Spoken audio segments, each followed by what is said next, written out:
Thank you, Ohad. Who will translate שלח לחמך על פני המים כי ברבות הימים תמצאנו?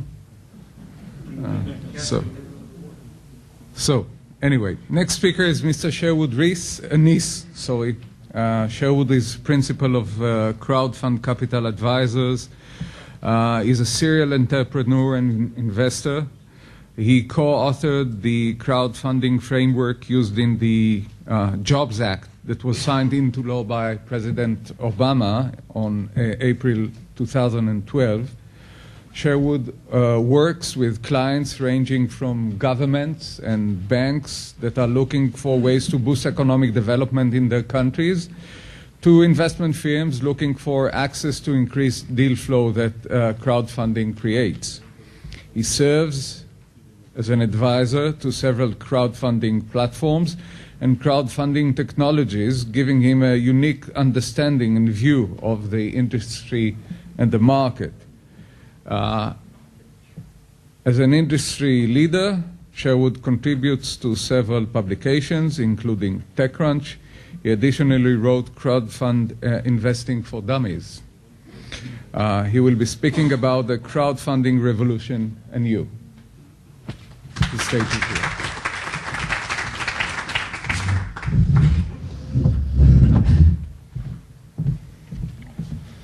Thank you. It is great to be here. I want to take first an opportunity to thank the U.S. Embassy for arranging me to be here. I would not be here if it weren't for the Public Diplomacy Department of the U.S. Embassy. They get speakers like me with crazy ideas about democratizing access to capital and help us go around the world and share our message with wonderful people like you who hopefully become advocates for what we're talking about. So I want to take a moment to acknowledge that.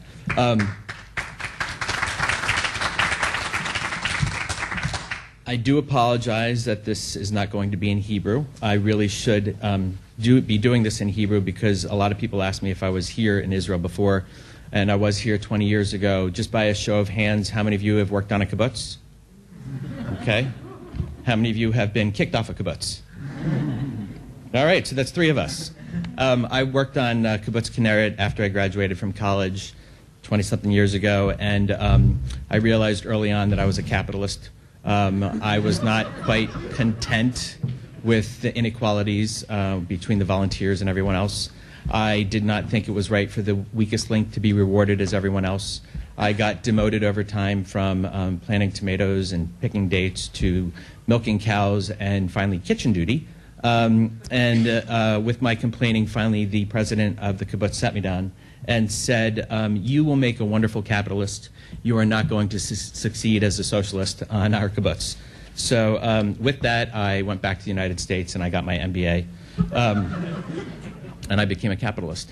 I do want to let you know that I'm going to be talking about 2 things right now. One is called crowdfunding and the other one's called crowdfund investing. So crowdfund investing is what I specialize in.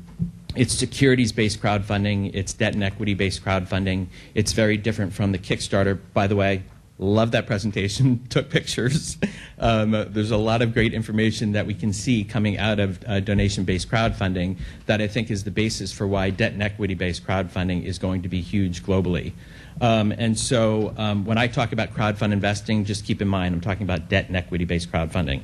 I have a lot in my mind, and so I sort of put it down into a speech, so you'll have to excuse me for presenting the speech this way. I'll bounce in and out of it as it comes, but a lot of people want to know how we accomplished what we accomplished if we're entrepreneurs in the United States and we're not lobbyists or lawyers. The 3 of us showed up in Washington, D.C. with the idea of taking donation-based crowdfunding and turning it into a way in which people could use those same dollars and invest them in startups and small businesses. We're not lobbyists. We're not lawyers. We walked the halls of Congress. We got buy-in from both sides. We pushed them on the fact that this is about creating jobs, and it worked. We got essentially the House to draft the first bill. I'll talk about that. The Senate and the President signed it into law. So people equate what I'm talking about to the story of David and Goliath, or I just say it's Washington working together. So David and Goliath is a story from the Bible about a young Israelite that kills a giant with a slingshot.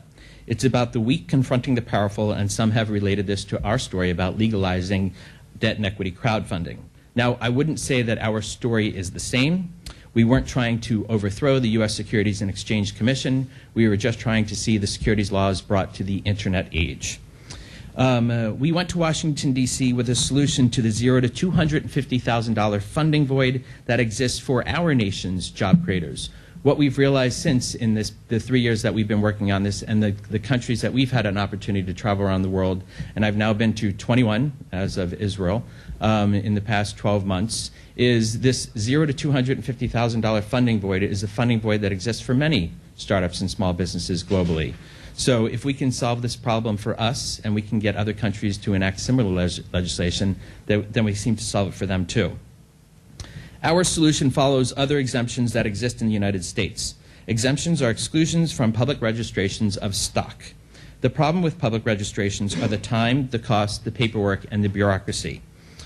And the fact that public registrations don't scale down for small businesses. This is pretty much the same problem that exists with all regulation. It's usually one size fits all, and small businesses are the ones that are most impacted by it. In essence, to raise money in the public markets costs millions of dollars, which small businesses don't have. And it makes no sense to go out and raise $2.5 million when you only need $250,000. There's no logic behind the fact of paying all those fees if you need a small amount of capital. But that's why many small businesses need to resort to the private capital markets and the exemptions provided. However, these exemptions only allow 2% of the population to invest in private shares, and they don't allow us to use mediums like the internet and social networks to reach potential investors. In essence, the security laws are outdated to the times that we live in. We need laws to match the way we live today. Social networks we use to communicate and the capital that is available to us. By updating these laws, we believe we can foster entrepreneurship and innovation, engage communities in their local businesses unlike ever before, and create thousands and thousands of jobs. So stepping back, there are some comparisons to the morals of David and Goliath, and I think as we move forward here in Israel and how you approach this with your regulators here in terms of enacting this legislation, you should probably keep some of these morals in mind from what we learned, because they might be helpful. They might not. I don't know. First, be yourself and use familiar gifts and talents. Ours were natural to us. We were entrepreneurs that are adaptable to our surroundings. We don't take no for an answer. We look at problems as an opportunity for a solution rather than a topic to complain about. Second, put things in proper perspective and you will see more clearly and fight more effectively. We looked at things from the world we live in today, with social media guiding what we buy to where we invest. Why then couldn't it solve a bigger problem? The funding void that exists for startups and small businesses when it comes to access to capital. Why can't we use our social networks, our trusted friends, family, and communities to back ideas they believe in as well? Why can't we fund jobs in our own backyards just by deploying a small amount of our overall assets into crowdfund investments? We use these logical questions to build support for our fight in Washington. And finally, run to the battle. Understand that action needs to be taken. Do the right thing despite discouraging insults and fearful threats. This battle to legalize crowdfund investing was and is met with much resistance from those with power and afraid of relevance. However, for us, it isn't about power or relevance, but entrepreneurship, innovation, and jobs. Technology is something to get in front of, not behind. This scares a lot of people who are afraid of technology and fraud around them. This is why we understand, to regulators, everyone in this room looks like a fraudster. Because people that commit fraud look like you and me, and until recently, it was very hard for us to identify who they were and how to find them. It used to be said, if you want to remain anonymous, go online. But the reality is, today, if you want to remain anonymous, you stay offline. The fact of the matter is, regulators aren't here to talk about how 99.9% of the actors in the marketplace are good actors, and that capital is flowing 99.9% of the time without a problem. They're here to talk about that small percent of people that are bad actors and warn us, rightfully so, that bad things do happen. It's very tough for them to think of the positive that can come out of movements like this. So why was a new way to fund businesses important?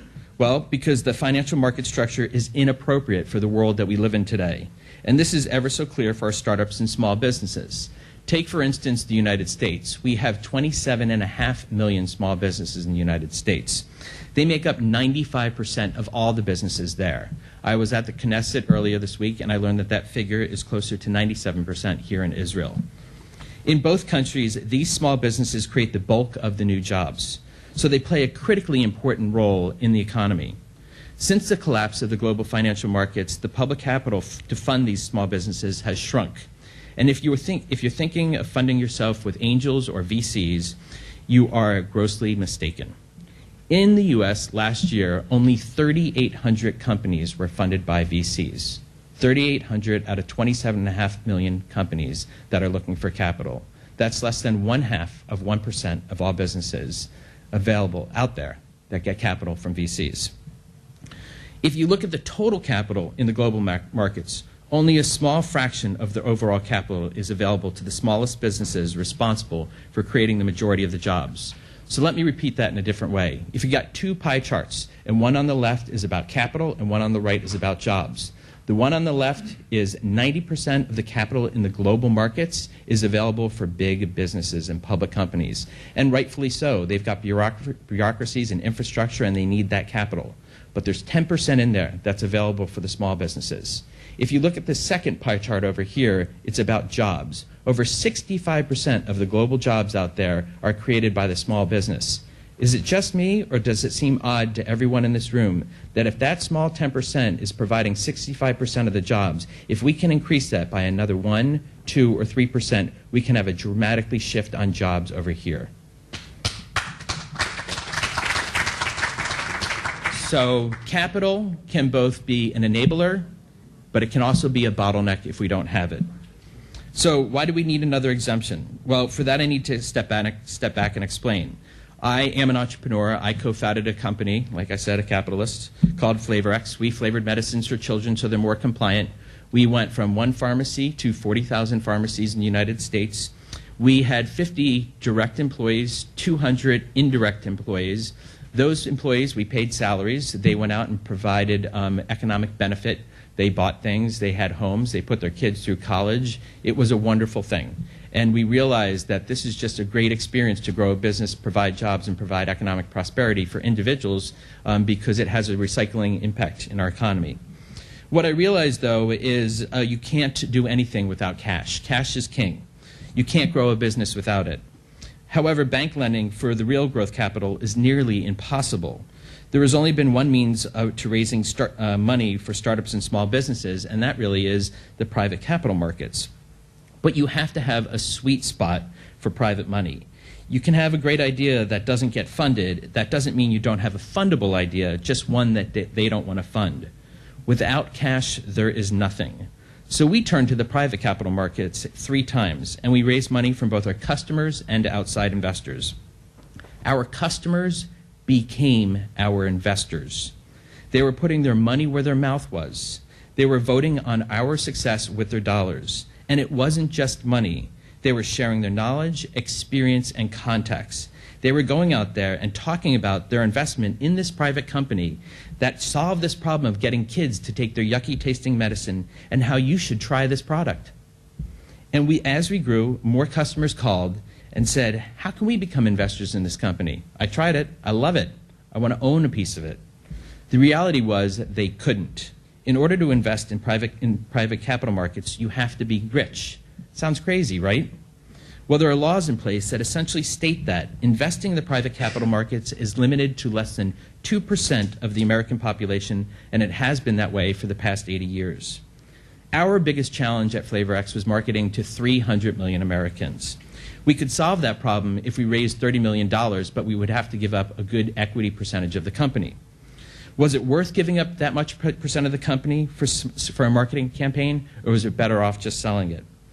Would it be more of a strategic interest for us to try and turn more of these customers into investors and go out and become brand evangelists for us?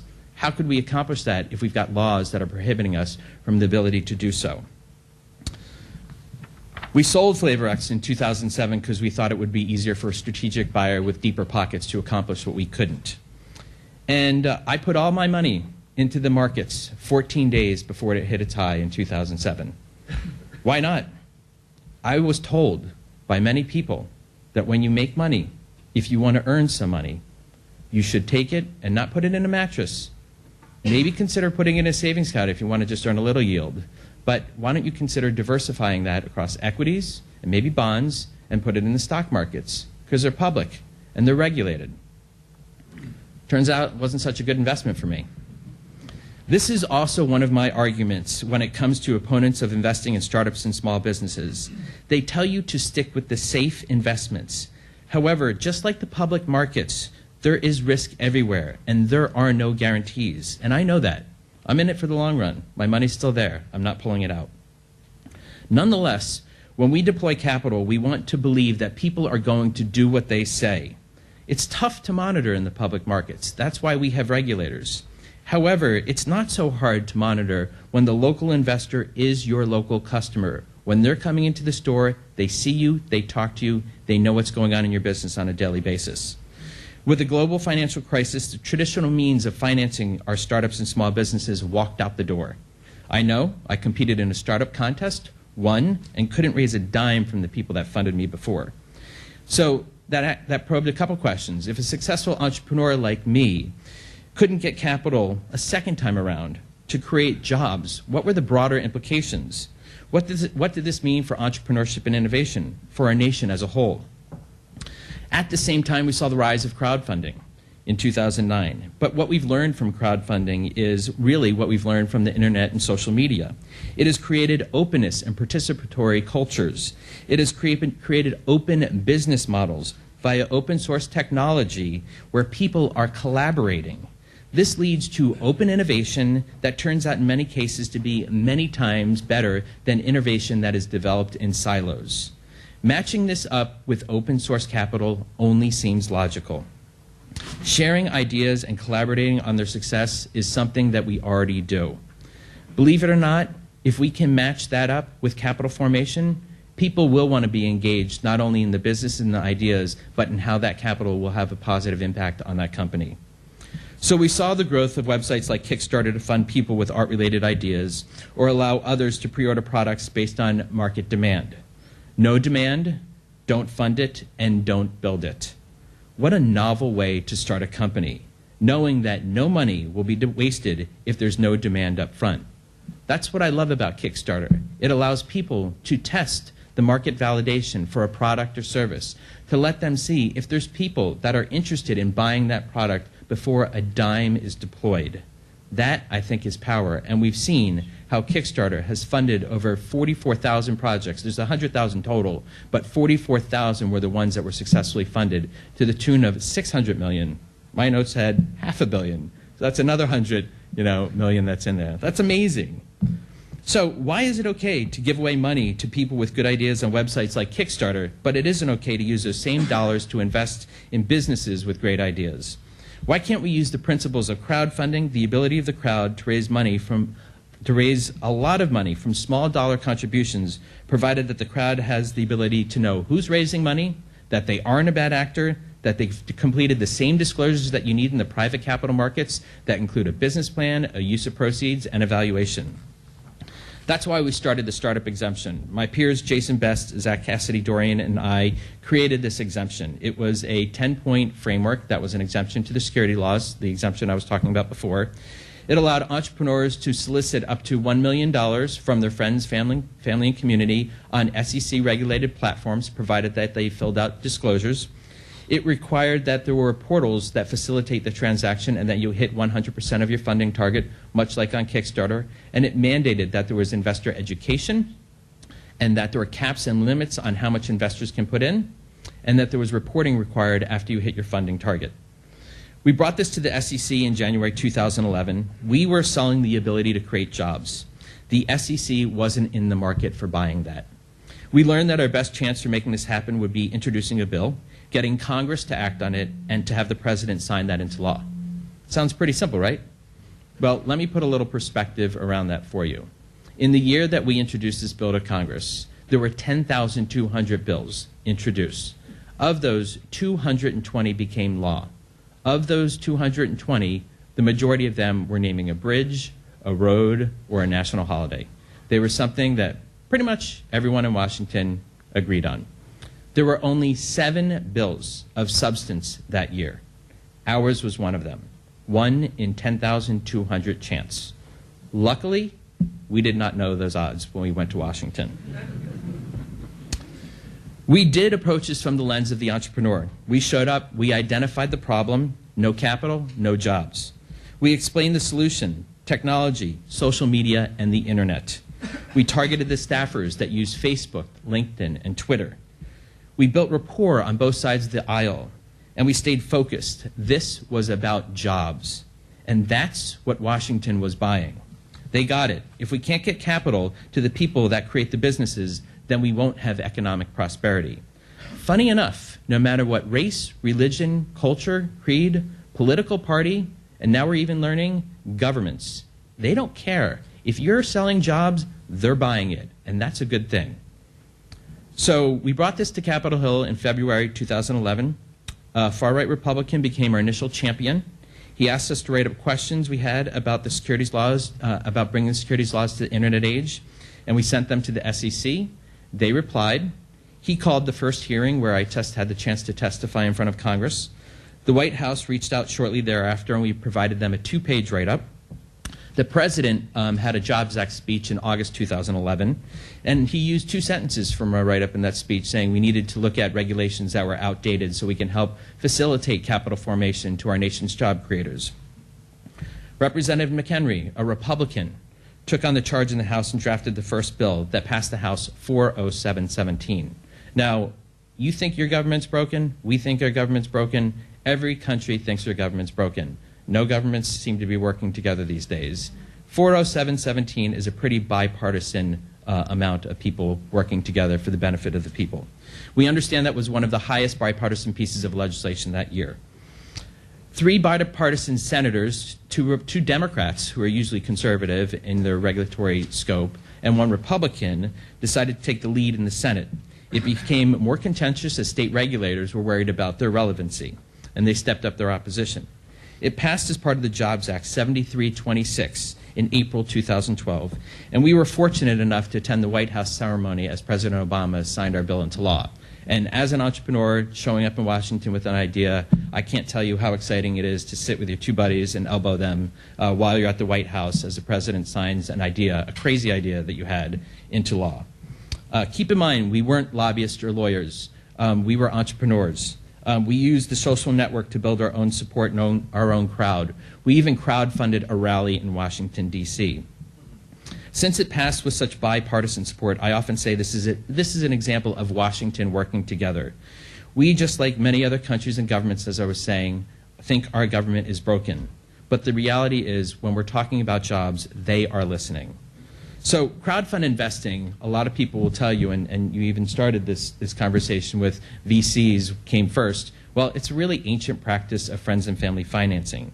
It just uses technology to facilitate the transaction.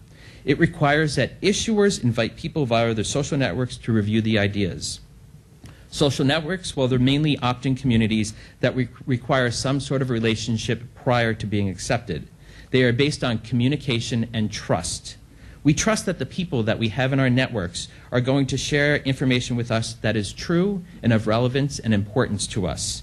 If not, why would we invite them into our social network? If they abuse that trust that we have with them, we can unfriend them, we can unfollow them. We've got many mechanisms for not following or defriending people these days. But when we do have that trust and we do have that social network, we can have crowd wisdom. Crowd wisdom will play a critically important role in crowdfunding because it means scrutiny by reviewing the documents online with the community for feedback. Rating mechanisms to score what anyone is saying to weed out potential investors who always post negative comments. And it means looking at investments much differently than donation or pre-ordering a product. If you look at crowdfund investing platforms globally, you will see that they scrutinize opportunities much more so than donation or perks-based crowdfunding. If you look at Kickstarter-type platforms that exist, around 40% of ideas get funded. If you look at debt or equity platforms out there, you'll see that only about 20% of ideas get funded. So these people that are looking at these investment opportunities are looking at it from a very different lens and are providing more scrutiny. These aren't your normal investors. They are customer investors. They are active, not passive. Turns out, when you put some skin in the game, you are motivated to see that that project or business is going to be successful. They are brand evangelists, putting their money where their mouth is, voting on these companies with their dollars, sharing not just their money and marketing power, but their knowledge and experience to help the entrepreneur succeed. Crowdfund investing is not Kickstarter. It is not donation, perks, or pre-ordering inventory, which is what current crowdfunding is today. Those are not regulated entities because people are just giving away their money or pre-ordering a product. There is no financial return on Kickstarter. In crowdfund investing, there is. There will be debt or equity crowdfunding. Debt crowdfunding is very much like going into a bank and seeking a loan for your business. But instead of going to Bank Hopalim, probably said that wrong, you are going to Bank of the Crowd. Equity crowdfunding is like going to the VCs and asking them to invest in your business, or an angel. But instead of walking in their doors, instead of sitting in closed boardrooms, you're going onto these campaign pages and seeking funds from the crowd. Both are going to take place on SEC-registered websites that mandate background checks, use standard disclosures like a business plan, a use of proceeds, evaluation, and term sheets. They put caps on how much issuers can raise. In the US, we have a $1 million cap. It requires an accountant or audit review of the financials in many cases to make sure the entrepreneurs filled out those forms correctly. It has restrictions on how you can solicit investments online, meaning you can't say, this is the best investment in the world, come fund my campaign. It means that, hi, my name's Sherwood. I'm trying to raise money for my business. Here's a link. It's about involving people from your social network. They're going to know that you're trying to raise money for a business. All you're doing is using the social network to reach out to them. It has investor caps on how much investors can risk. In the US, if you make under $100,000 or have under $100,000 of net worth, you can invest up to 5% of your income or net worth. If you make over $100,000, you can invest up to 10% of your income or net worth, up to $100,000. It mandates investor education so that investors know that they need to go into these investments with their eyes wide open, and they might not see a return. And if they do, it might be very far down the road. And it requires all-or-nothing financing, annual reporting, and investor relations going forward. And it has transparency built into it. Everything will be recorded in a digital footprint. Knowing what you say will be digitally recorded is shown to deter fraud. Also, a digital footprint brings with it a lot of data, which means for the first time in the private capital markets all over the world where deals used to be happening in closed boardrooms and money exchange, we are now going to be filing information online in databases where people can see, and data will become, we will see who got funded, what valuation they got funded, where they were funded, what traits and characteristics are there of the most successfully funded campaigns. And we will be able to use these databases to come up with better information and train entrepreneurs in a better way. We're going to be able to help minorities and women get access to capital in ways that they've never been able to get it before. And we're going to see what sectors are the ones that are getting the most funding. Crowdfund investing is in an ecosystem that will address solutions to broader problems. Background checks. We're going to have report cards, which we argue is a good thing. So get this, in the United States, if I want to spend millions of dollars and have a public registration with the SEC, there's no background check performed on me. We thought background checks was just a logical thing. We should identify who this individual is that's trying to raise money from the crowd. We should know where they live. We should know how to get in touch with them. We should know that they don't have a bad slate, that they haven't committed securities or criminal fraud in the past. We believe that that scrutiny is going to be a wonderful thing and bring transparency and accountability, and we put it in the legislation. We want you to know, if you think this process is going to be hard, it is. Raising capital should never be an easy thing, and you should go through all the steps that you need to in the process. There's going to be new business tools, though, that help you. There's going to be online business planning software and financial planning software that you can go through Q&A to answer questions. There will be investor relations and communication tools to manage your crowd. However, you're still going to be in charge of getting your crowd together and going to them to raise the money from them. So since the President signed this into law, we've been retained by organizations like the World Bank to help them figure out how developing markets and emerging economies can use crowdfunding to help leapfrog the developed world in terms of access to capital.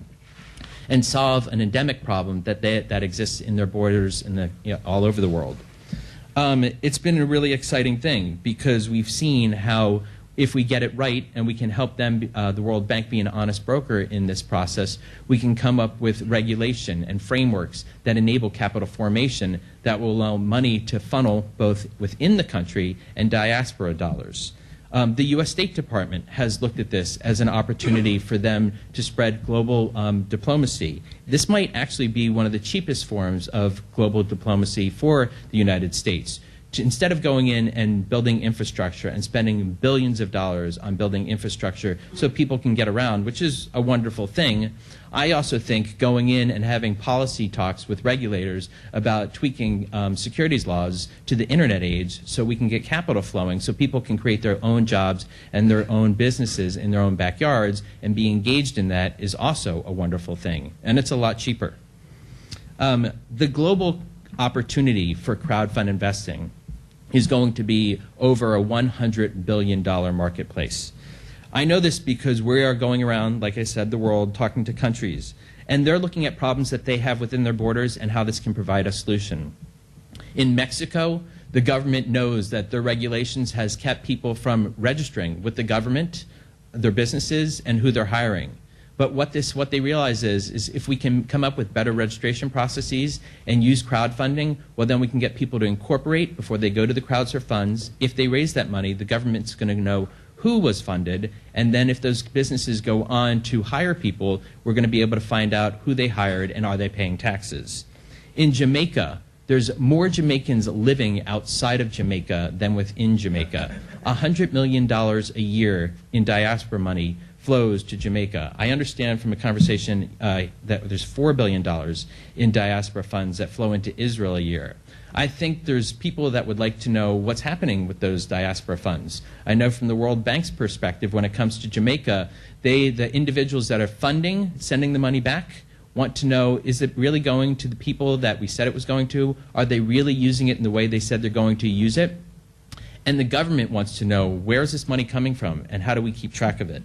So the governments are going to be using it that way. So in conclusion, when the capital markets shut off, we put ourselves in peril. We aren't going back to 2007, so let's decide how we're going to deal with the future. Financial regulations that have been in place for 80 years have protected investors. Times have changed, and in addition to the regulators policing the markets, we now have technology that can further facilitate investor protection. We can use technology to both facilitate capital formation in a transparent way, thanks to the digital footprint that can track anyone. Technology can allow us to access capital from 99% of the market that was locked out from investing for the past 80 years.